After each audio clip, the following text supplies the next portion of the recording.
Ever get that feeling like you're walking under a dark cloud? You know, like no matter what you do, things just keep going wrong. Oh, yeah, almost makes you wonder if you could actually be cursed. Yeah, I know it sounds kind of out there, but that's what we're diving into today. really? Yeah. We found this article all about curses.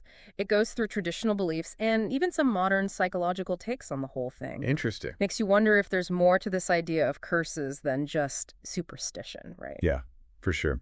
It's interesting how the article goes beyond the typical image of curses. Like voodoo dolls and that kind of stuff. Exactly. Mhm. Like it really digs into the psychology behind why people might actually feel cursed. Okay, so let's unpack that a little. The article talks about how a curse is often seen as this unexplained misfortune or negative energy that just feels totally beyond your control. Right. Like you hit every red light on your way to work, Yep. spill coffee on your brand new shirt, and then your computer crashes all before lunch. Ha ha ha. It's totally that why me feeling. Ugh. The worst. But what I found fascinating is how the article connects those feelings to actual physical symptoms. Wait, really? Yeah, it mentions this whole idea of psychosomatic symptoms, where your belief in a curse can actually manifest in real pain or illness. Whoa, hold on. Are you saying if you believe you're cursed, your mind can actually make you sick? Well, it's not quite that simple, Mm-hmm. but the article highlights how powerful our minds really are. Okay. Like, the stress and anxiety that come with believing you're cursed can trigger a cascade of physical responses in your body. Huh. So it's like our bodies are reflecting those negative thoughts and fears. Exactly. Wow, that's kind of mind-blowing. I've always been fascinated by that mind-body connection. Okay, so let's say we're experiencing some bad luck or feeling weighed down by negative energy. How do we know if it's a real curse or something else? That's the question, isn't it? Does the article give us any clues? It does. The article takes this almost diagnostic approach, Okay. encouraging us to really look for patterns in our lives. Like, it suggests reflecting on significant negative events that have happened. Right. And really tuning into those gut feelings you might be having. So basically, it's about paying attention to those red flags. Yeah. And trying to see if there's a bigger picture emerging. Exactly. And it's important to remember that while we're exploring this whole concept of curses, Yeah. we're not dismissing any genuine struggles you might be facing. Right. It's not saying all bad experiences are just in our heads. Yeah. It's more about encouraging a balanced perspective. Exactly. So alongside those traditional diagnostic methods, Like shamanic rituals or... or consulting oracles, Right. the article highlights the importance of considering things from a psychological perspective, too. You mean like looking at whether things like stress or anxiety Yeah. or even depression might be playing a role? Precisely. Sometimes what feels like a curse might actually be coming from deeper psychological or emotional issues That makes sense. that we haven't fully addressed yet. Okay, so let's say we've done some soul searching, and maybe we still feel like there's some negative energy hanging around. I gotta admit, I'm kind of curious about what the article says about breaking a curse. Well, you're in luck because the article dives into a whole range of remedies, Ooh. both traditional and modern. Ooh, this is where it gets interesting. I'm picturing all sorts of ancient rituals Yeah. and mystical practices. It starts with those traditional approaches, for sure. Like what? Well, things like cleansing rituals with herbs, Hmm. using protective amulets, or seeking blessings from spiritual practitioners. It even mentions burning sage, right? It does. I know you were curious about that. You know me too well. I've always been intrigued by those kinds of rituals. Yeah. Do you think there's any real power in them? Or is it more about the psychological impact? That's a great question. And the article touches on both aspects. Okay. While there's no scientific evidence to prove that burning sage banishes negative spirits, the ritual itself can be really powerful. It can give you a sense of control in situations that feel overwhelming Yeah. or inexplicable. I can see how that would be comforting. Yeah. Especially if you truly believe in the power of those rituals. Absolutely. Yeah. It's about tapping into that human need for ritual and ceremony, that feeling of taking action to shift the energy around us. Okay, so we've got those traditional approaches. What about the more modern methods for breaking a curse? Right. Is it all therapy and self-help books? Well, the article does emphasize self-reflection Okay. and taking ownership of your own thoughts and actions. Right. It talks about journaling, practicing mindfulness, and basically cultivating a more positive mindset. So it's about shifting your perspective from feeling like a victim of circumstance to becoming more empowered to actually create change. Exactly. And that's where the modern psychological perspective comes in. Okay. Practices like mindfulness and journaling can help you gain clarity, reduce anxiety, and potentially uncover the root causes of those problems that might feel curse-like. It's interesting how the article bridges those two worlds, the ancient and the modern. It's like it's saying whether you're drawn to burning sage or writing in a gratitude journal, the key is finding what resonates with you and helps you shift that negative energy. It's a reminder that there's no one-size-fits-all approach to these things. True. It's about finding what empowers you to take charge of your own well-being. This is all so fascinating. But before we get too carried away with breaking curses, I want to go back to something we mentioned earlier. Okay. Those classic Grimm's fairy tales. Oh, yeah. The article suggests using those stories as a tool for reflection and resilience. Sounds kind of unexpected, doesn't it? It does, but think about it. Okay. Those stories, as dark as they can be, often feature characters facing these seemingly impossible challenges. True. And yet they find ways to overcome them, whether through cleverness or courage, or even a little bit of magic. So the article is suggesting we can learn from those fairy tale heroes and apply their resilience to our own lives. Exactly. It's about looking at those stories as metaphors for the challenges we all face. Okay. And finding inspiration in how those characters navigate the obstacles. Okay. I'm starting to see where the article is going with this. But can you give me a specific example? Like, how can we actually apply those fairy tale lessons to real-life problems? Well, let's take Hansel and Gretel. Right. They were abandoned in the woods. Right. Faced with this terrifying witch and seemed totally doomed. Yeah. But instead of giving up the wretch, they used their wits and courage to outsmart her. Clever kids. And find their way home. So even in that fantastical scenario, there's a lesson about resourcefulness and problem solving. Exactly. That we can use in our own lives. Precisely. It's a reminder that even when things feel hopeless, we often have more agency than we realize. Right. It's about tapping into that inner strength and finding creative solutions. To those curse-like challenges. Exactly. I love that. And so even if we don't literally have a gingerbread house to escape from, right, those fairy tales can give us some valuable insights into resilience and finding our own way forward. Exactly.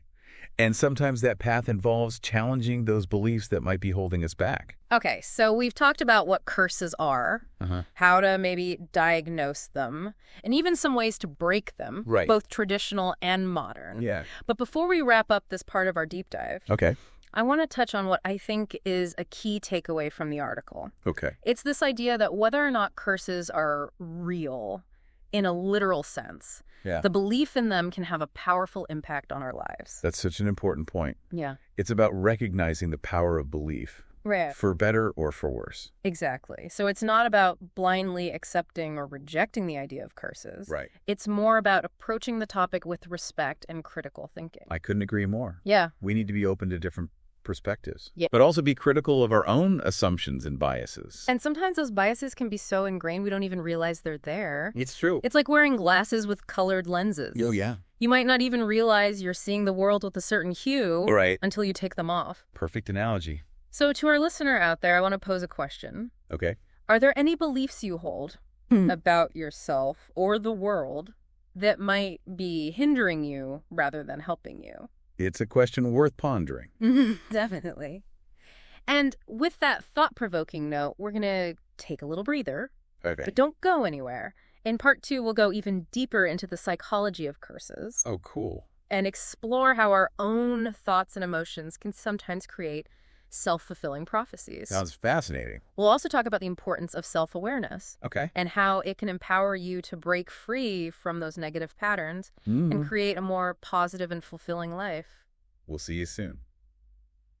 Welcome back to our deep dive into curses. As we were talking about the power of belief before the break, it really hit me how much the whole curse thing taps into that fear of the unknown.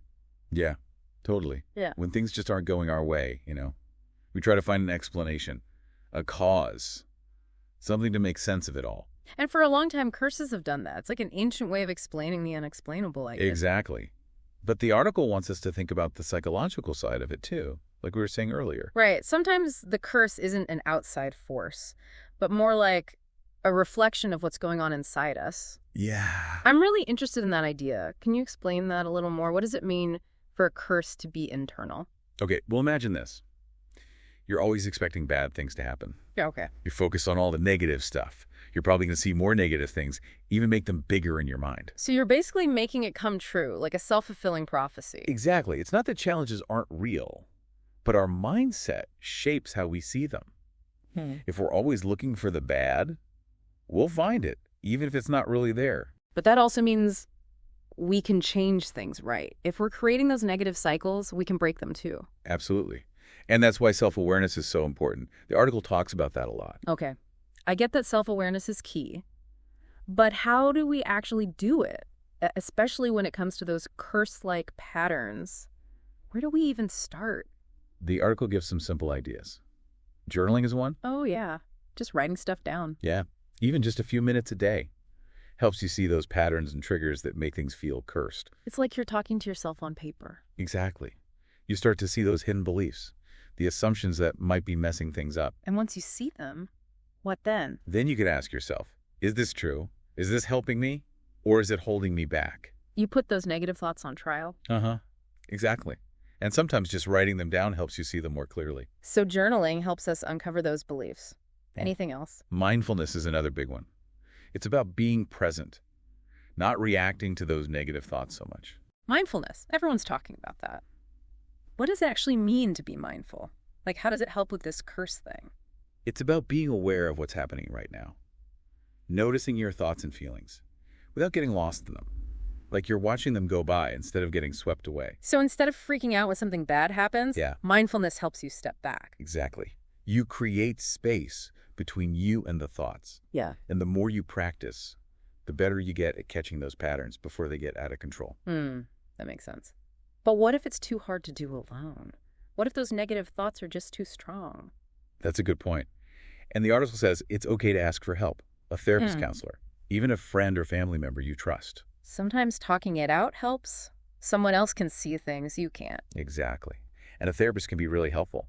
They create a safe space to work through those deeper issues that might be causing the negative patterns. It's like having a guide to help you through the darkness. Yeah. And remember, asking for help is brave. It takes strength to face those tough emotions and beliefs. We should talk about that more. There's still so much stigma around mental health. It's true. But we all need help sometimes. We don't have to figure it all out alone. Right. Just like those fairy tale heroes. They have allies and mentors. We need that too. It's part of being human. This is making me realize something. This whole breaking the curse thing. Yeah. It's about taking control of our own story. We have more power than we think to change things. That's it. You have the power to change your story, to write a new one. That's amazing. Maybe that's the real magic here. Self-awareness, resilience, believing that we can create a better future for ourselves. It could be. It's about our inner strength. Knowing that we're not just victims, we can choose how we respond to things and create a life we love. So well said. We're going to move on to the last part of our deep dive now. But don't go anywhere. We're back and ready for the final part of our curse deep dive. You know, after all this talk about self-awareness and breaking those negative patterns, I'm feeling pretty energized.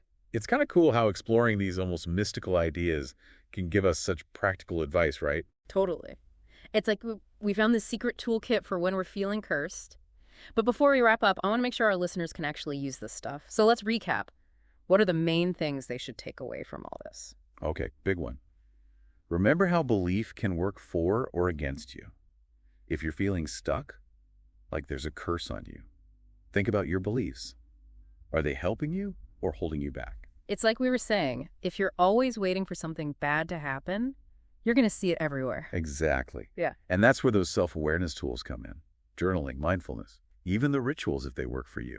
Use them to figure out what beliefs are causing those curse-like patterns. And when you found those beliefs, don't be afraid to question them.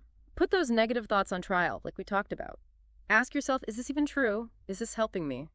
Or is it just a story I'm telling myself? And remember, changing those deep down beliefs is hard. It's like untangling a really old knot. But if you're patient, you can loosen those beliefs that are holding you back and make room for new ones that are better for you. This is great stuff. But before we get too serious, let's go back to those fairy tales for a minute. The article was really into them, remember? Oh yeah, they're dark.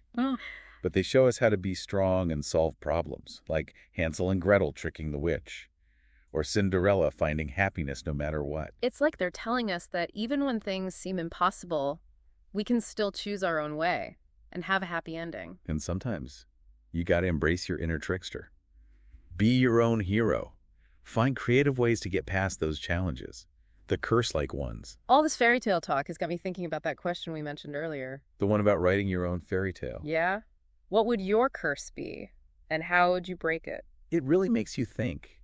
It's like you have to figure out what's holding you back in your own life. Yeah. And how you'd use that same courage and smarts that those fairy tale characters have. It reminds us we all have our own story, our own challenges, and we can choose how we deal with them, just like those heroes and heroines. So, to everyone listening out there, close your eyes for a second and imagine yourself in your own fairy tale. What's your curse? What do you have to go through?